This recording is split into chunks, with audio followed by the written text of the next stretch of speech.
আসসালামু আলাইকুম। জি বলেন। আপনি জানেন বাংলাদেশে আদমশুমারি শুরু হয়েছে, তো আপনার পরিবারের সদস্য সংখ্যা কয়জন সেটা আমরা গণনা করতে এসেছি। জি বলেন। জি, আপনার নামটা? দিনমজুর। না, মানে আপনার পেশা না, আপনার নাম। আমার নামই দিনমজুর। আপনি কি বিবাহিত? জি। কয় বছর হচ্ছে বিয়ে করেছেন? 1 বছর। আপনার কি বাচ্চা আছে? জি 2 জন।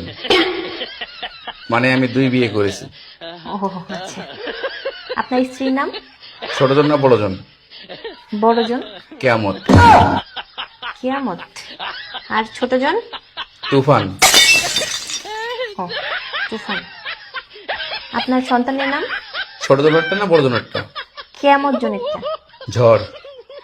ঝড়। আর তুফানেরটা? সিডর। সিডর।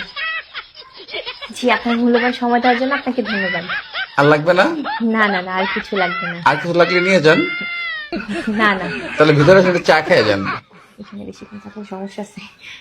না না না না, আর কিছুই লাগবে না। আপনাকে অসংখ্য ধন্যবাদ, ভালো থাকবেন।